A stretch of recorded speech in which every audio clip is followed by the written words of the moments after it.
Blood washes out of Italian cotton if you use cold water and a cheap bar of lye soap. Amara learned that when she was 9. Adam learned it at 17, trembling over an economics textbook smeared with rust-colored fingerprints. He was supposed to inherit the most ruthless criminal syndicate in Chicago, but he couldn't pass macroeconomics. She was supposed to scrub his floors, but she was the only one who realized the heir to the Rossi family was completely, hopelessly dyslexic. Midnight in the Rossi estate always smelled like lemon polish and stale cigar smoke. Amara Hayes dragged a rag across the oak wainscoting of the primary library. The repetitive squeak-rub sound the only noise in the cavernous room. Her knees ached. The damp linoleum of the kitchen had seeped into her jeans hours ago, but her mother's arthritis was acting up again. Martha was asleep in the servants' quarters over the garage, wrapped in a heating pad, leaving Amara to finish the third-floor dusting. At the far end of the room, anchored behind a mahogany desk the size of a dining table, sat Adam Rossi. He wasn't a prince. Amara hated the way the girls at St. Jude's Preparatory whispered about him, like he was some dark, tragic royalty. To Amara, he was just the boss's kid, a 17-year-old with bruised knuckles, a custom-tailored suit he wore like a straitjacket, and a temper that cost her mother hours of cleaning up shattered glass. Tonight, there was no glass breaking. There was only a heavy, suffocating silence, punctuated by the frantic scratching of a graphite pencil. Amara paused her rag. She watched him from the periphery of her vision. Adam was hunched over a thick textbook, his broad shoulders pulled up to his ears. His left hand was buried in his dark hair, gripping the roots tight enough to pull them out. He was staring at a piece of paper as if trying to set it on fire with his mind. Snap. The pencil broke. Yellow splinters shot across the polished wood. Adam didn't curse. He didn't yell. He just dropped his forehead against the heavy wood of the desk with a dull, hollow thud. His breath hitched, a wet, jagged sound that didn't belong in this house. Men in the Rossi family didn't gasp. They didn't panic. They certainly didn't cry. Amara squeezed the lemon-scented rag in her hands until her raw knuckles turned white. She should walk away. It was the first rule of survival in the Rossi household. Be furniture. Furniture doesn't see. Furniture doesn't hear. But she saw the crumpled piece of paper shoved to the corner of the desk. The red ink bled through the expensive parchment. It was a midterm exam. The number at the top was a 38. Charles Rossi, Adam's father, didn't tolerate 38 seconds. Charles was a man who measured worth in absolute numbers. Profit margins, bullet counts, loyalty percentages. If his only son and heir couldn't conquer a high school economics class, Charles wouldn't see a teenager struggling. He would see a liability, and the Rossi family disposed of liabilities. Adam picked up the broken half of the pencil, his hand shaking so violently the graphite rattled against the desk. He was trying to force himself to write. He was trying to brute force his way through a brain that wouldn't cooperate. Amara dropped her rag into the tin bucket at her feet. The water sloshed loud in the quiet room. Adam's head snapped up. His eyes, usually a flat, deadened brown, were bloodshot and wide with cornered animal panic. He shoved the exam under a leather blotter in a single jerky motion. "What are you doing here?" His voice was gravelly, defensive. It sounded like a threat, but Amara could hear the tremor beneath it. "Dusting," she said, her voice flat. She wiped her damp hands on her jeans. "Get out. I need quiet." "It's pretty quiet," she pointed out, taking a step closer instead of retreating. The plush Persian rug absorbed the sound of her cheap sneakers. "Except for you breaking things. I told you to leave, Amara." He pushed his chair back. The leather squeaked. He was trying to look imposing, squaring his shoulders, projecting the aura of the violent, untouchable heir. It usually worked. It worked on the teachers, the rival families, the cops on the payroll. It didn't work on the girl who washed his blood out of his shirts. Amara walked straight up to the desk. The smell of his cologne, expensive cedar and sharp peppermint, mixed with the sour scent of his nervous sweat. She didn't look at him. She looked down at the textbook. The page was a wall of black text, dense and unyielding. "I can't read it," Adam whispered suddenly. The confession spilled out of him like blood from an unbandaged wound. He looked horrified the second the words left his mouth, his jaw clenching tight. "I read the same paragraph 10 times. It doesn't stay still. The letters swap, the numbers flip. It's a goddamn joke." He waited for her to laugh, or pity him, or run to tell the other staff. Amara did none of those things. She reached into the front pocket of her faded flannel shirt. Amara pulled out a piece of translucent blue plastic. It was a cheap divider she had ripped out of a clearance bin binder 3 years ago. She slapped it flat onto the open page of the economics textbook. "Look at it now," she commanded. Adam stared at her, his jaw tight. "What the hell is this? Just read the top line through the plastic. Stop arguing." He glared at her, his chest heaving with lingering panic, but he dropped his gaze to the book. The harsh, blinding white of the glossy paper was muted by the deep blue. The stark contrast of the black letters softened. The glare died. Amara watched his eyes. For the past 20 minutes, they had been darting erratically, refusing to track in a straight line. Now they locked onto the first word. They moved to the second. The third. Smoothly. The tension in his shoulders didn't evaporate. This wasn't a magic trick, but it shifted. The frantic, cornered energy settled into a heavy, confused stillness. The fundamental economic problem, Adam read aloud, his voice low, is the issue of scarcity.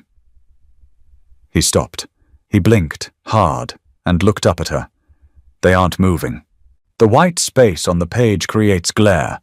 Your brain is trying to process the negative space instead of the letters. The plastic cuts the contrast.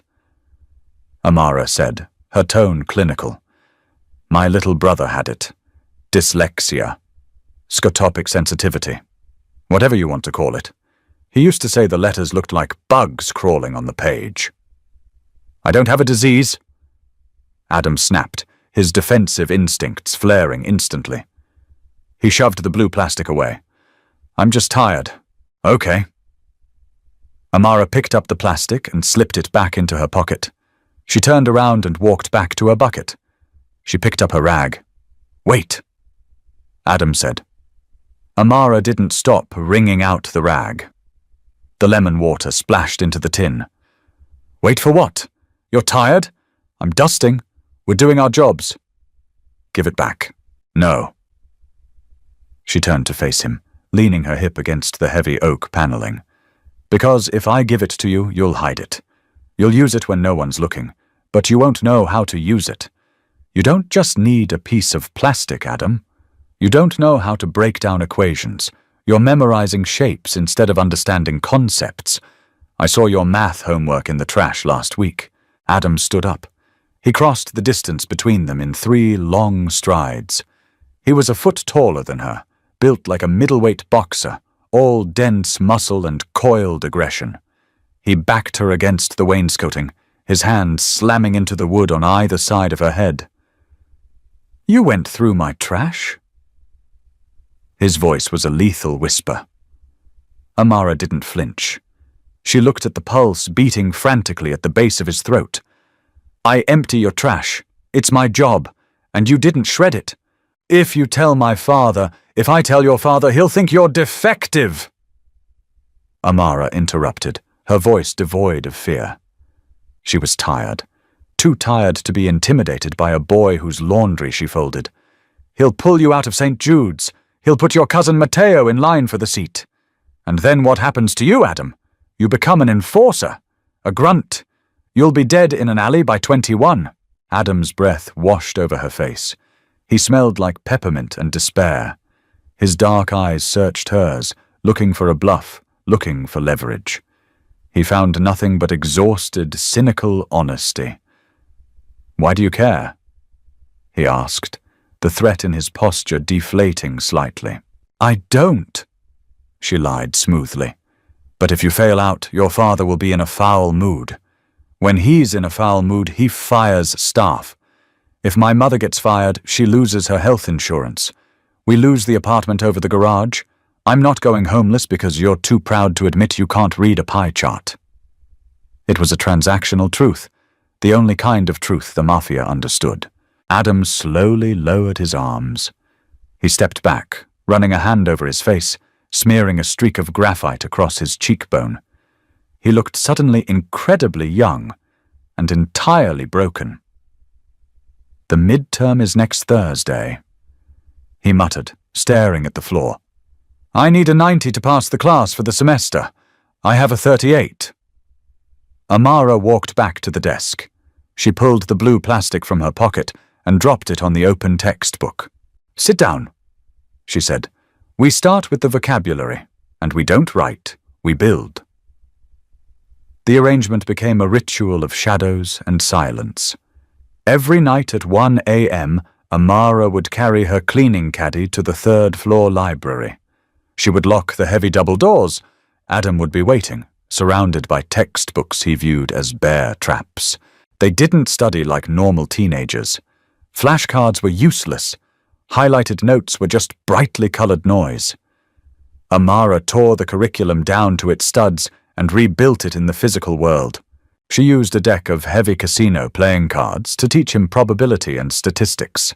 She used silver $half and copper pennies to map out macroeconomic structures, physically sliding the metal across the desk to show inflation and cash flow. When they tackled history, she made him pace the length of the room, assigning different corners to different eras, forcing his spatial memory to anchor the chronological timelines his brain couldn't process on paper. It was grueling. It was ugly. Sometimes Adam would get so frustrated he would sweep the coins off the desk, sending them crashing into the shelves. Amara would simply cross her arms and wait until his breathing slowed, then point to the floor until he picked every single one up. But it was working. By the third night, the frantic panic in his eyes was replaced by a grim, exhausted focus. He was learning how his own brain functioned. He stopped trying to read sentences whole. He used the blue plastic to isolate words, tracing them with his finger, reading aloud in a low murmur to engage his auditory processing. It was 2:30 a.m. on a Tuesday when the heavy brass handle of the library doors rattled. Amara froze, a stack of poker chips halfway to the table. Adam stiffened, the color draining from his face so fast he looked corpse-like. "Unlock it!" A voice boomed from the hallway. Charles Rossi.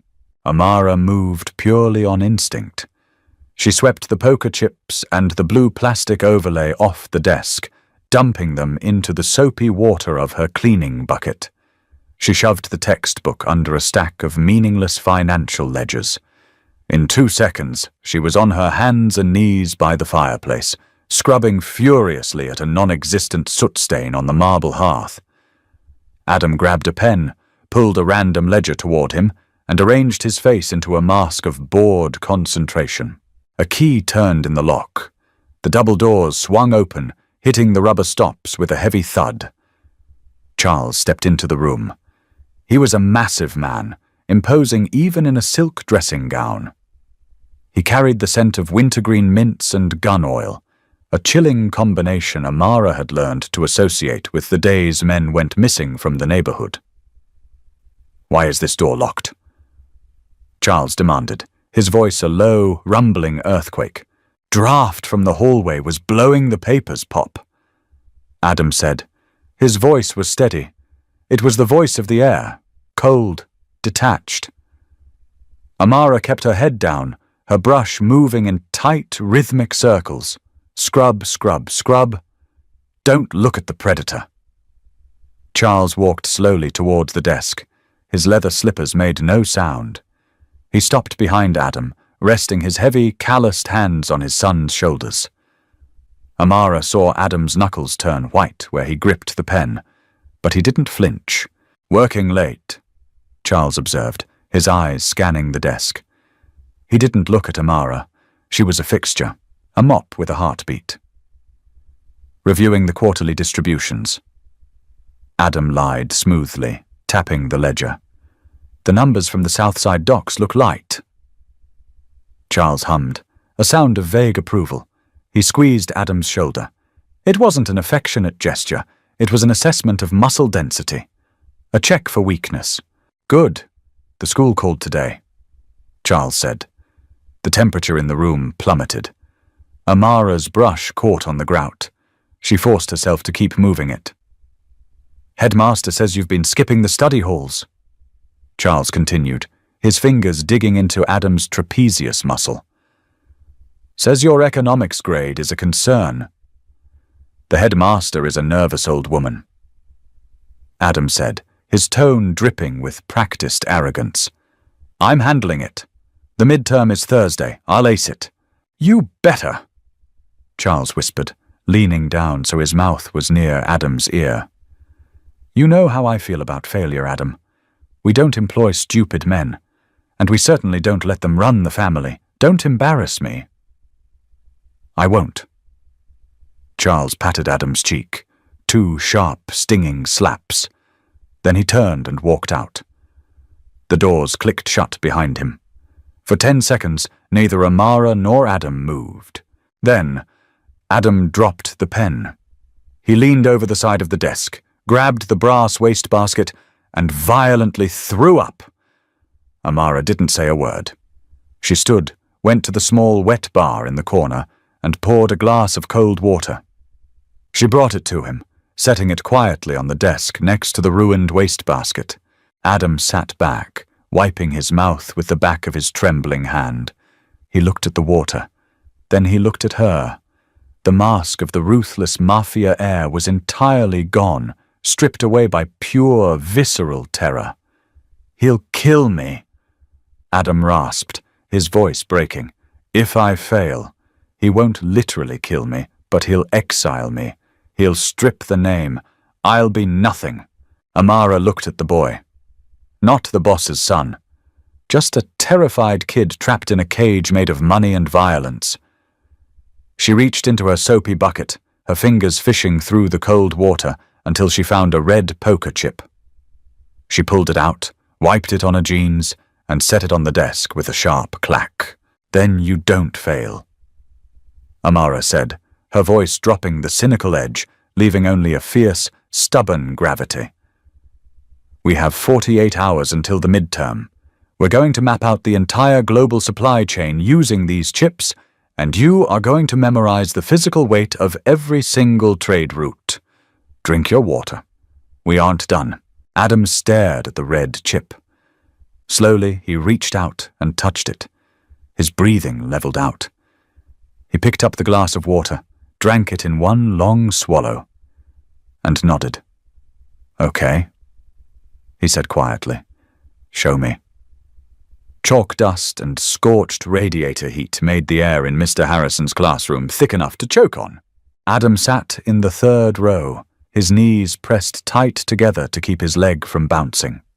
The St. Jude's preparatory uniform, navy blazer, striped tie, worsted wool trousers, felt like a layer of fiberglass against his skin. Around him, the soft, synchronized shh of turning pages sounded like knives sharpening on a whetstone. Mr. Harrison walked down the aisle, dropping a 12-page packet upside down on Adam's desk. It landed with a dull, heavy slap. Midterm examination. Macroeconomics. Adam didn't flip it over immediately. He closed his eyes. He breathed in the smell of No. 2 graphite and floor wax. He felt the cold sweat pooling at the base of his spine. If he flipped this packet over and the letters started swimming, it was over. His father wouldn't just pull him from school, Charles would drag him down to the meat-packing plant on the south side and put a ledger in his hand. When Adam inevitably failed to balance it, Charles would hand him a gun instead. "You become an enforcer. A grunt. You'll be dead in an alley by 21. Amara's voice echoed in his head, cold and pragmatic. Adam opened his eyes. He reached into his blazer pocket and pulled out a cheap, translucent blue plastic ruler. Amara had bought it for 99 cents at a corner pharmacy. "It's not a disability aid, it's a geometry tool," she had told him, shoving it into his chest yesterday. "If anyone asks, you're underlining. Keep it moving down the page." He flipped the packet. The harsh white glare of the fluorescent lights hit the glossy paper. The black text immediately began to vibrate, the edges of the paragraphs blurring into a solid block of meaningless ink. Panic, sharp and metallic, flared in the back of his throat. Adam forced his hand to move. He laid the blue ruler flat across the first question. The glare died. The letters stopped humming. Question 1. Explain the cyclical nature of fiat currency inflation in a closed domestic market. He didn't try to read the words as a sentence. He looked at the shapes through the blue tint. Fiat, inflation, domestic. He closed his eyes again, not in panic this time, but in concentration. He didn't see the classroom.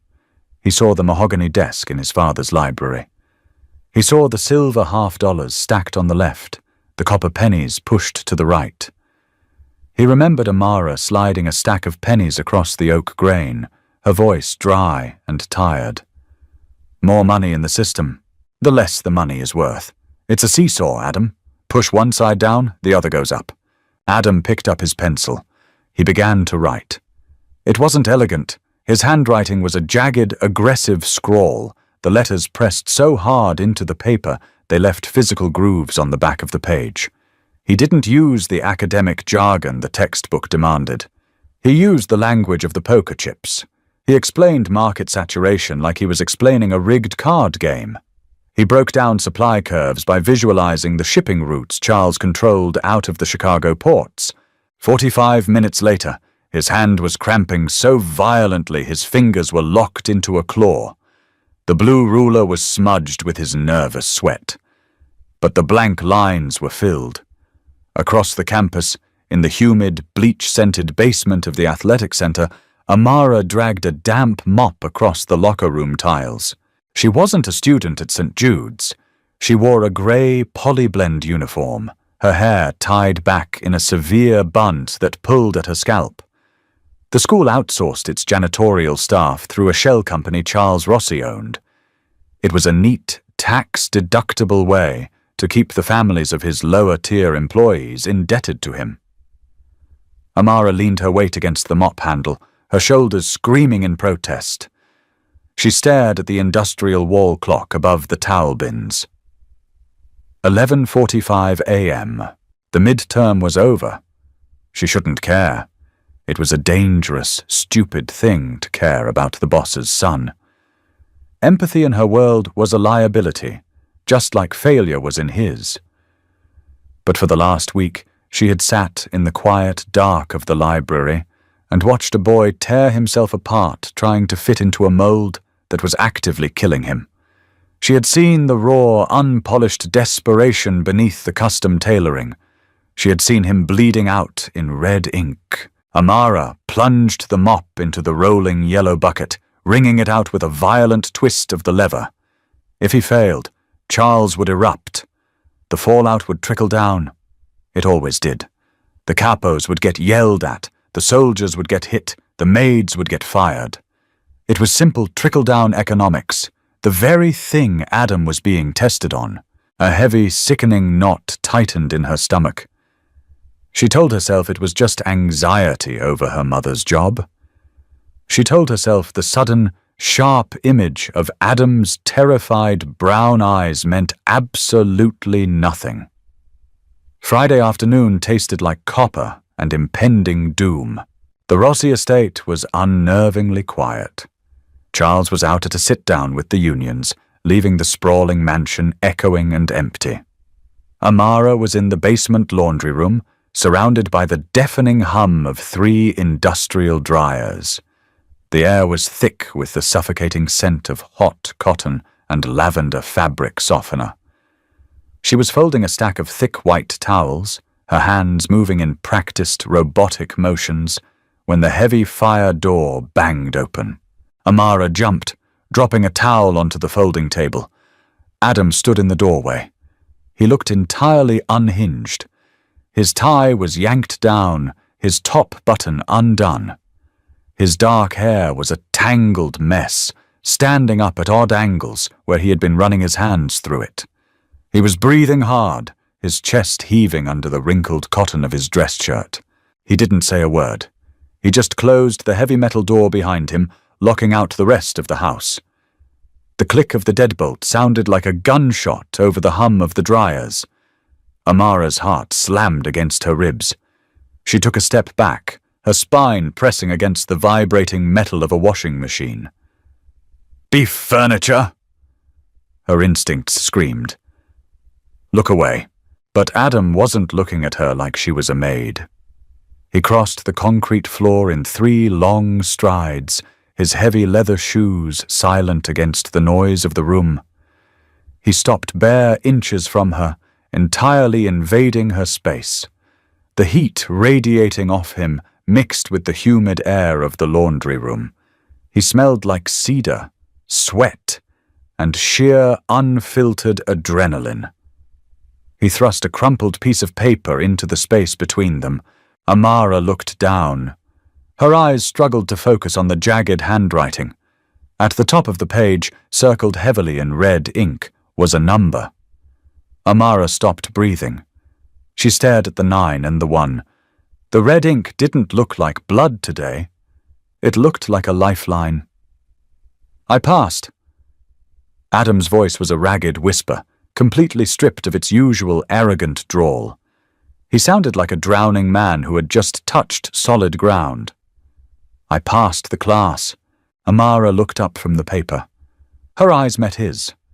The flat, deadened brown was gone, replaced by a chaotic, burning intensity.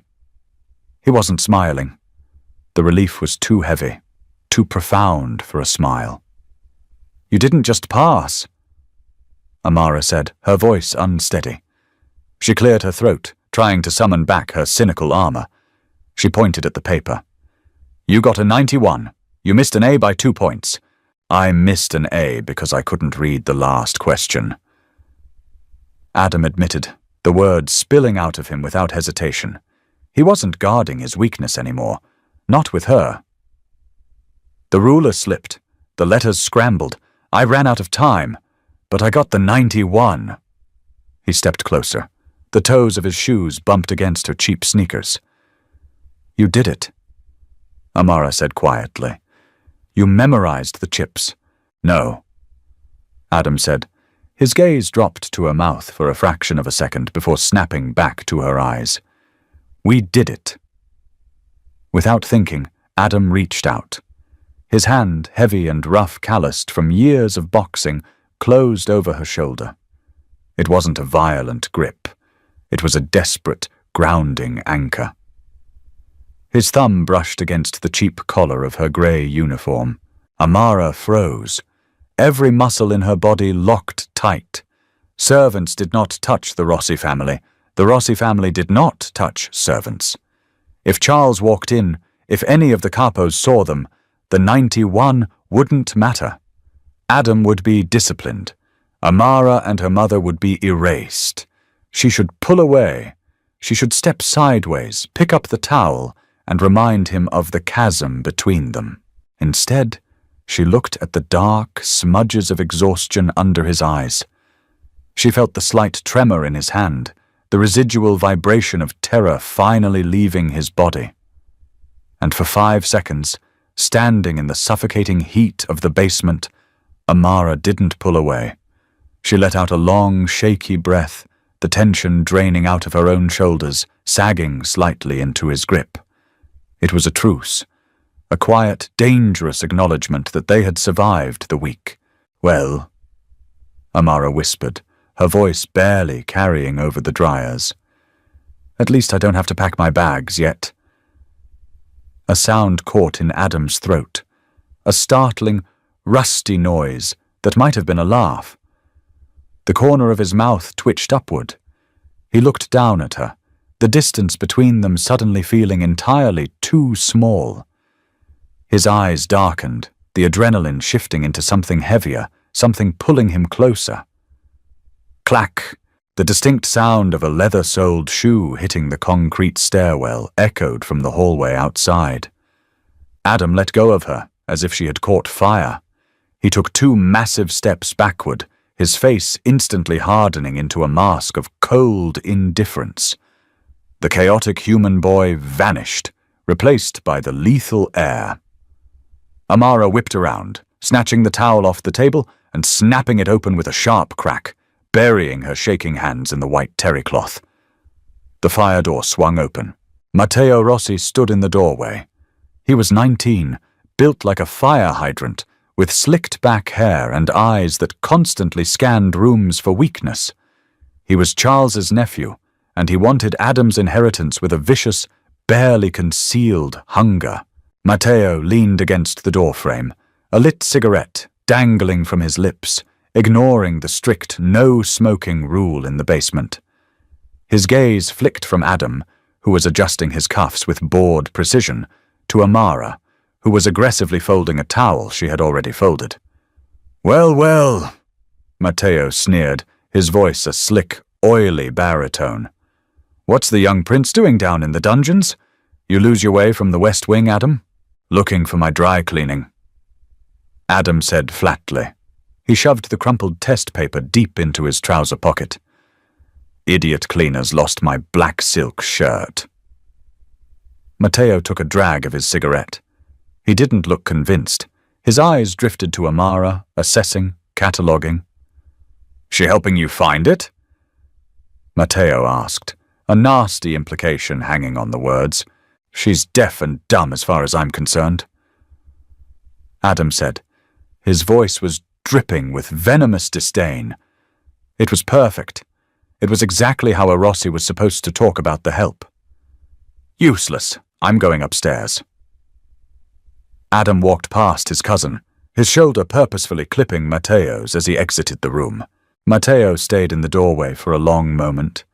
He flicked a clump of grey ash onto the freshly mopped concrete floor.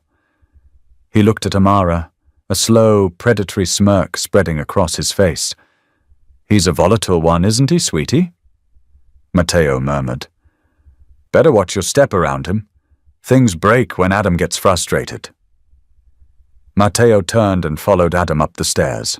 Amara stood alone in the deafening noise of the laundry room. She stared at the grey ash staining the clean floor. She lifted her hand and touched her own shoulder, right where Adam's thumb had brushed her collar. Her skin was burning. Frost coated the rim of the industrial kitchen dumpster like crushed glass.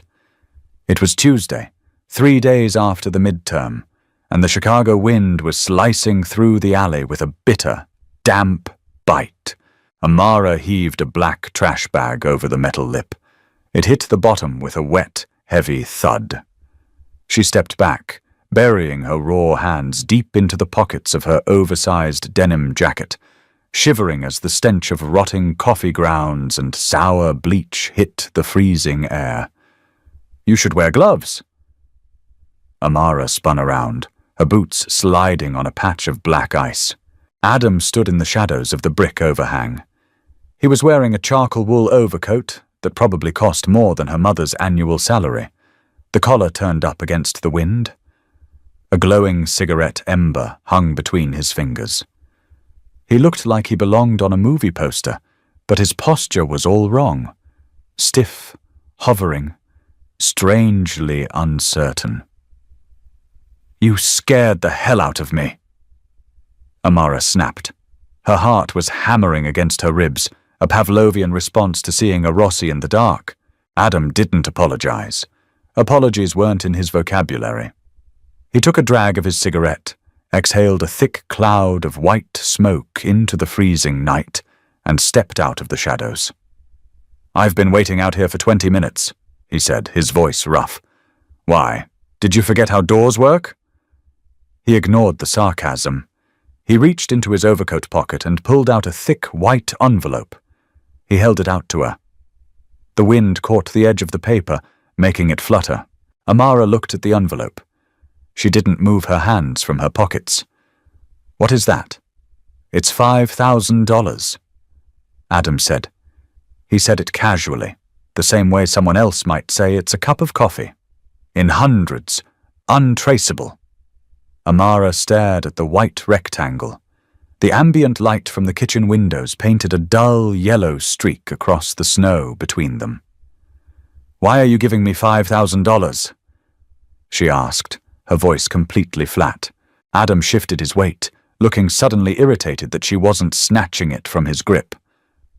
"Because you saved my ass. My father saw the midterm grade. He bought me a new Rolex and gave me control of the South Side collections for the month. It's my cut. I'm giving you a cut." "I don't want a cut."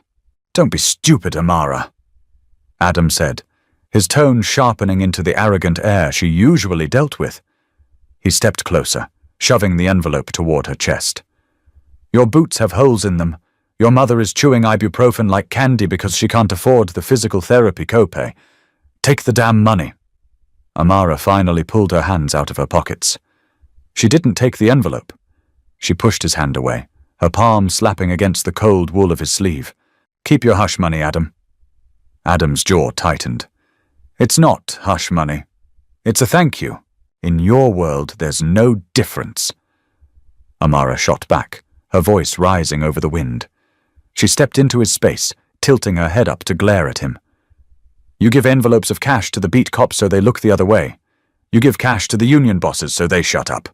You give cash to the girls you want to leave out the back door before breakfast. If I take that envelope, I'm bought. I'm on your payroll. And when your father finds out, because he finds out everything, he won't see a girl who helped you study. He'll see an extortionist." Adam stared down at her. The glowing cherry of his cigarette burned close to his knuckles, but he didn't seem to feel it. "I wouldn't let him touch you," he said. The words came out low, dangerous and entirely instinctual. Amara let out a harsh, bitter laugh. "You can't even read a menu without breaking into a cold sweat, Adam. Don't play the mob boss with me. You can't protect me from Charles. You can barely protect yourself." The truth landed between them like a physical blow. Adam flinched. The arrogant mask shattered, leaving behind that raw, desperate kid from the library. He looked down at the thick envelope in his hand, suddenly realizing how grotesque it was. He had tried to quantify her. He had tried to pay off the only person who had looked at him and seen a human being instead of a weapon. He slowly lowered his hand, slipping the envelope back into his coat pocket. "I don't know how to do this," Adam admitted, the gravel in his voice scraping against the quiet alley. He dropped his cigarette and crushed it beneath his leather heel. "Nobody in this house does anything for free. You gave me the one thing I needed to survive him, and you didn't ask for anything. I don't have a file for that." Amara watched the tension humming in his shoulders. He was a boy raised in a shark tank, completely bewildered by a hand that reached in to pull him up instead of drag him under. "You want to thank me?" Amara asked softly. Adam looked up, his dark eyes locking onto hers. "Yes. Pass the final next month," she said. She turned around, grabbing the handle of the empty dumpster. "And stop throwing your math homework in the trash. The blue plastic only works if you actually use it." She walked back toward the heavy metal door of the kitchen. She didn't look back. She didn't need to. She could feel his eyes on her spine, heavy and burning, all the way until the door clicked shut. Sunday dinners at the Rossi estate tasted like veal marsala and unspoken threats. The dining room was a suffocating display of wealth. Heavy velvet curtains blocked out the Chicago skyline, trapping the heat of the roaring fireplace and the cloying scent of garlic, roasting meats, and Charles's expensive cologne. 15 men sat around the 30-foot mahogany table, capos, lieutenants, and family. Amara stood in the corner, her back perfectly straight, holding a silver tray with a crystal pitcher of ice water. The stiff, starched collar of her serving uniform dug into her neck. Beef furniture. She watched the table through lowered eyelashes. Charles sat at the head, holding court, dissecting a piece of veal with surgical precision. Adam sat to his right.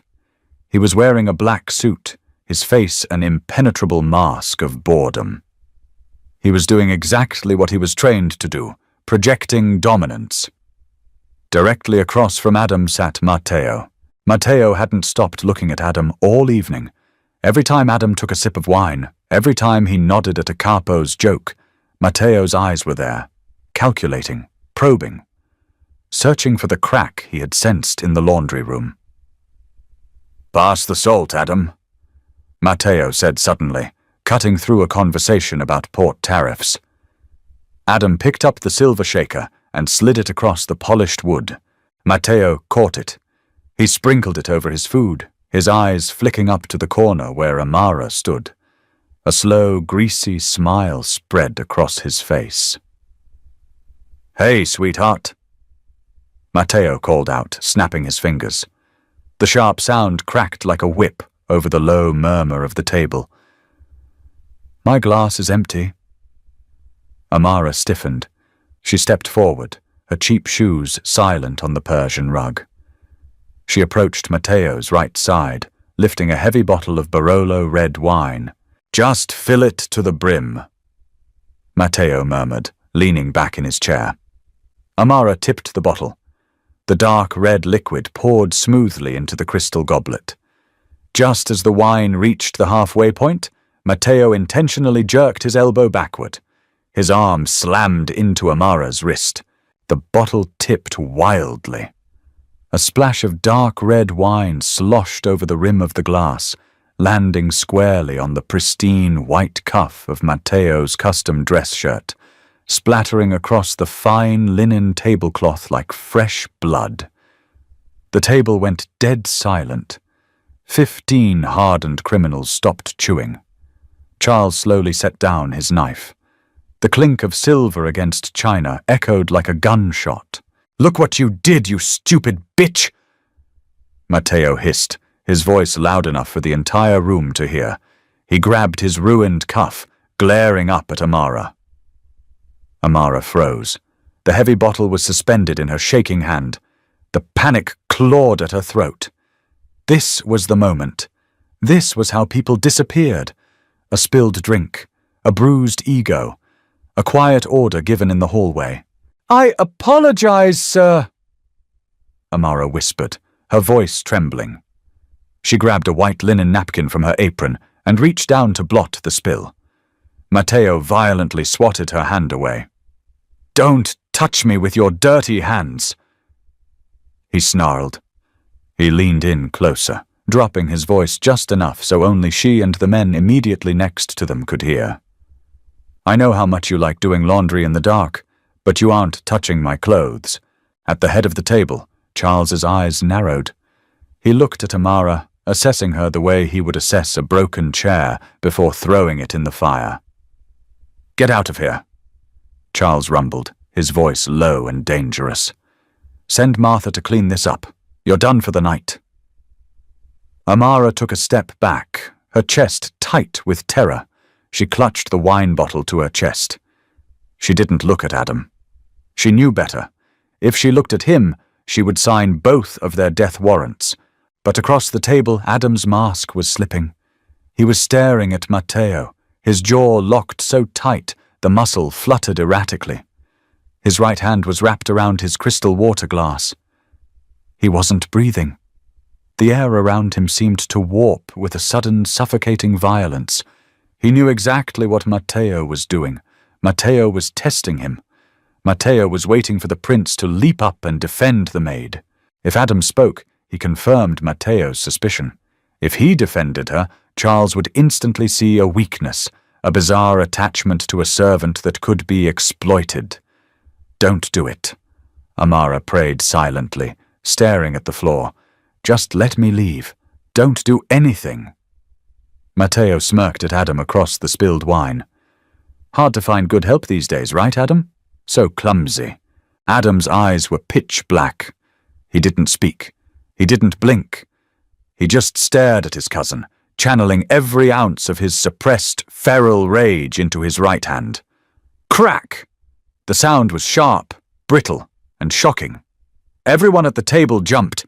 Charles's head snapped toward his son. Adam sat perfectly still. The crystal water glass in his right hand had shattered under the sheer, ungodly pressure of his grip. Jagged shards of thick glass protruded from his palm. Iced water flooded across his plate, mixing with the dark, heavy droplets of blood that were already pattering onto the white tablecloth. Drip, drip, drip. He hadn't flinched. He didn't even look at his hand. He kept his dead, empty eyes locked directly on Matteo. "Jesus Christ, Adam!" Charles barked, the spilled wine instantly forgotten.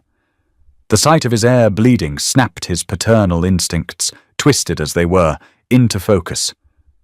"What the hell is wrong with you?" Adam finally blinked. He slowly opened his hand. Bloody shards of crystal cascaded onto the table, clinking against the china. "Glass was defective," Adam said. His voice was a terrifyingly calm monotone. He looked at his ruined, bleeding palm, as if it belonged to someone else. Slipped. Matteo's smirk had completely vanished. He stared at the blood pooling around Adam's plate, his face pale. He recognized the look in his cousin's eyes. It wasn't the look of a boy protecting a maid. It was the look of an apex predator promising a violent, messy death. "Go to the kitchen," Charles commanded, waving a hand in disgust.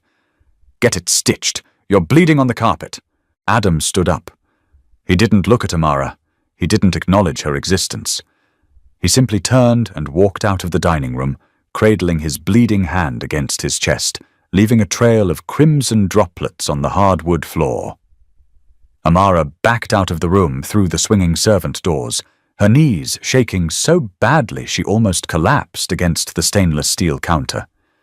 She set the wine bottle down. She looked at the door leading to the main hallway. He hadn't defended her. He had done something much more dangerous. He had hurt himself to distract his father. He had bled for her. Amara closed her eyes, pressing her cold hands to her burning cheeks. The truce was over. They were no longer just a maid and a failing student. They were a liability to each other, chained together in the dark, waiting for the floor to drop out from underneath them. Blood swirls perfectly with cold tap water. It creates a pale pink ribbon that spirals down the stainless steel drain of the kitchen's double basin. Amara watched the pink ribbon, her hands trembling violently. She was pressing a wad of thick white gauze into the palm of Adam's right hand. They were alone in the industrial catering kitchen at the back of the estate. The air smelled of raw onions, bleached countertops, and the sharp, metallic tang of copper. "Hold still," Amara ordered, her voice a harsh, breathy whisper. Adam didn't move. He sat on a metal prep stool, his dress shirt ruined, his jacket discarded on the floor. His chest was rising and falling in erratic, shallow jerks, the adrenaline still burning through his veins. He wasn't looking at his shredded palm. He was looking at her. Amara grabbed a bottle of iodine from the first aid kit on the counter. "This is going to burn." She poured it directly over the open lacerations. Adam's jaw locked. A sharp hiss escaped his teeth, his knuckles turning white as his left hand gripped the edge of the steel table, but he didn't pull away. He just kept his dark, heavy gaze anchored to her face. "You're a lunatic," Amara said, taking a pair of sanitized tweezers and leaning over his hand.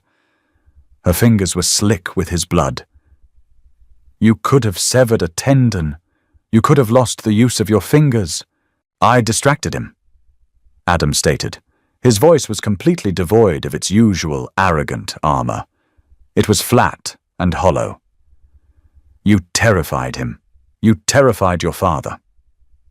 Amara dug the tweezers into a deep cut near his thumb, pulling out a jagged quarter-inch shard of crystal.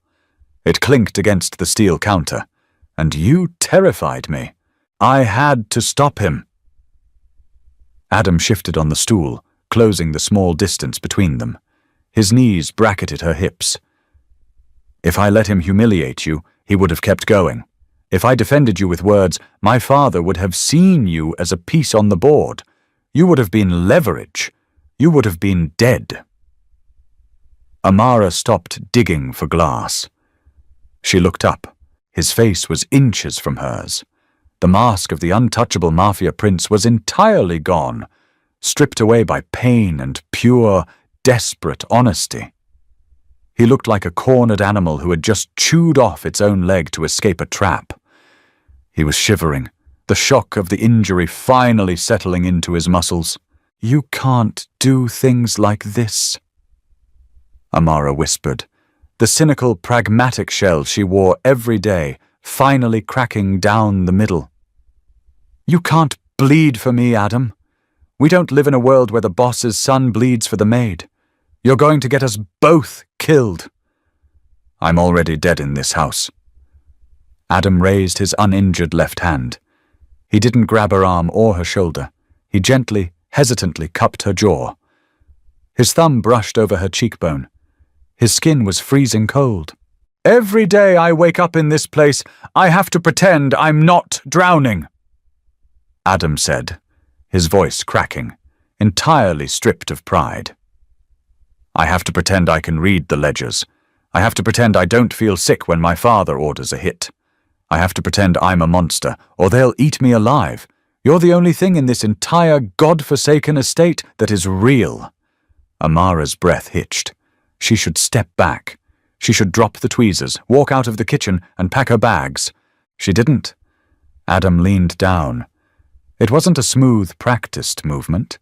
It was clumsy and desperate. His lips crashed into hers. He tasted like expensive wine, stale adrenaline, and terror. Amara let out a soft, involuntary gasp, her hands flying up to grip the lapels of his ruined shirt. She didn't push him away. She pulled him in, her fingers digging into the expensive, blood-soaked cotton. The kiss was messy, desperate, and entirely inappropriate. It was two people suffocating in the dark, violently sharing a single breath of air. Adam groaned, a low, guttural sound in the back of his throat.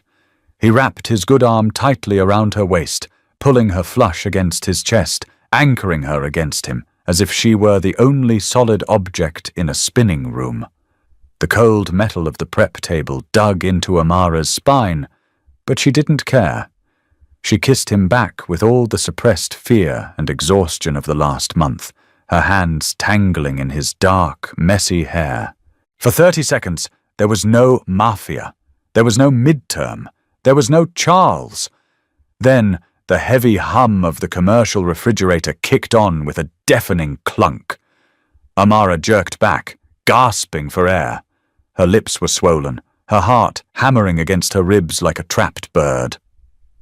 Adam kept his arms securely around her waist, his forehead dropping to rest heavily against hers. He was breathing just as hard, his eyes squeezed shut. Adam, Amara whispered, her voice shaking. She pressed her hands flat against his chest, feeling the frantic, chaotic beat of his heart under the damp cotton. We can't. Matteo knows something is wrong. If he digs, he'll find out about the studying. He'll find out about this. Let him dig, Adam rasped, opening his eyes. The vulnerability was slowly being replaced by a cold, hardened resolve. It was the same look he had right before he shattered the glass. I've spent 17 years being afraid of my own shadow in this family. I'm done. Amara looked at his bleeding hand, then back to his eyes. She realized, with a sickening drop in her stomach, what she had done. She hadn't just taught him how to pass an economics test. She had taught him how to leverage his own strength.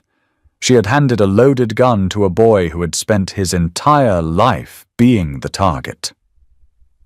"Finish patching my hand," Adam commanded quietly, stepping back and resting his right arm on the table. The air was back, but the deadness in his eyes was gone.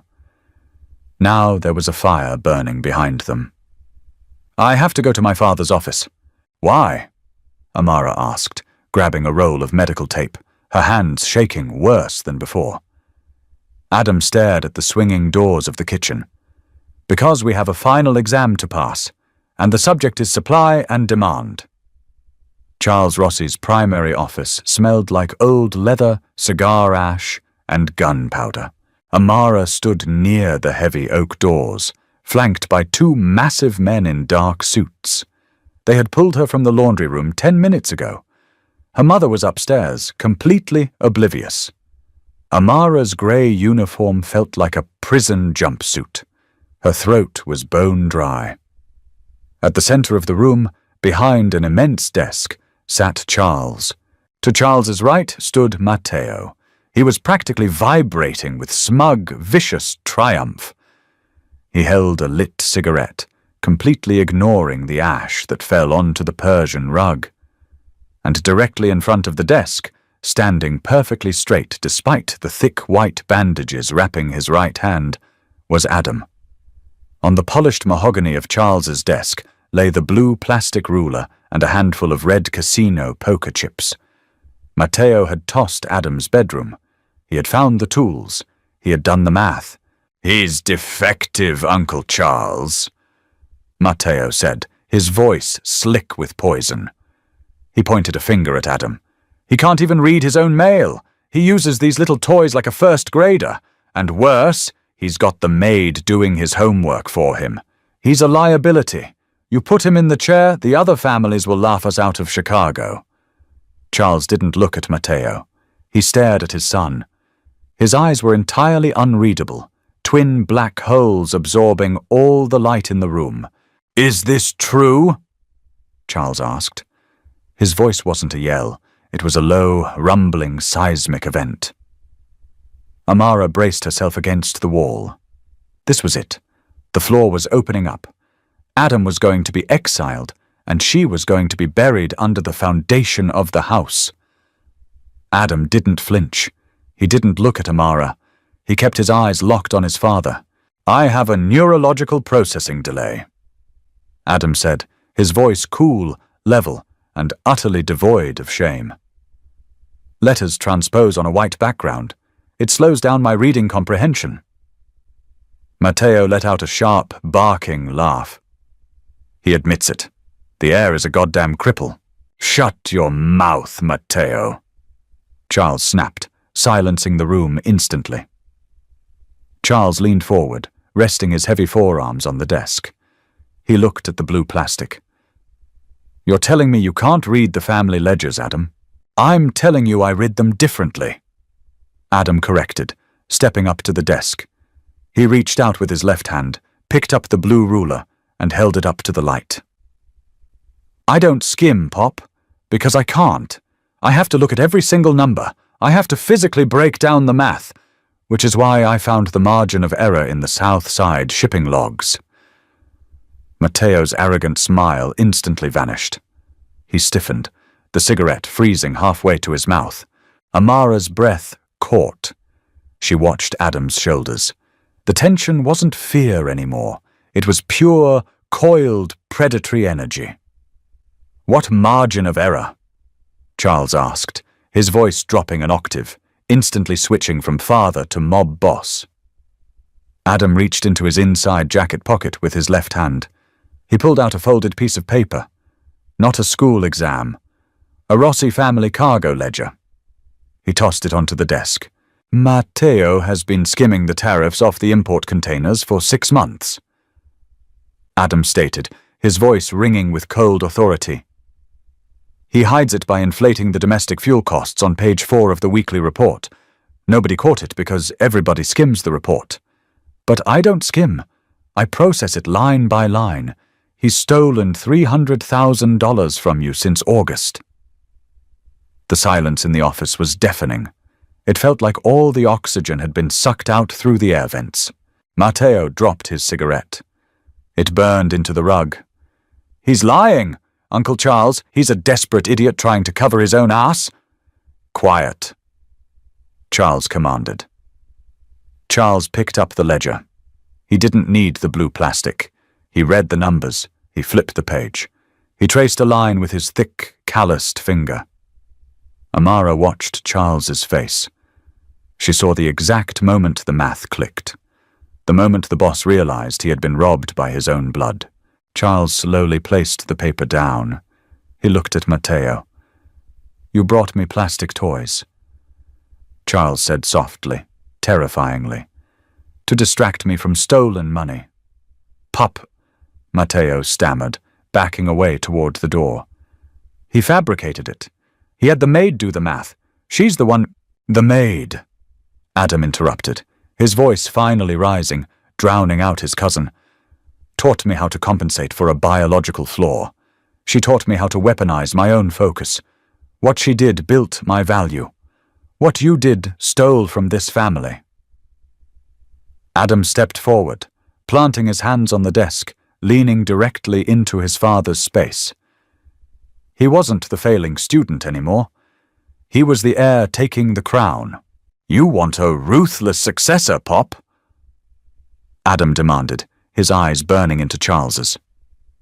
"Then look at the board. Matteo is a thief who relies on cheap gossip. I am the son who just recovered $350,000 and proved I don't miss a single detail in a ledger. I don't care if I have to read the documents through blue plastic. I read them better than anyone in this room." Charles stared at his son. For 10 agonizing seconds, the mob boss simply observed the boy he thought was weak. He looked at the bloody bandages. He looked at the cold, unyielding fire in Adam's eyes. He looked at a predator who had finally learned how to hunt. Slowly, Charles leaned back in his leather chair.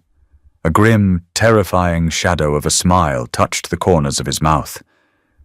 "Take Matteo to the warehouse," Charles said quietly, not looking away from Adam.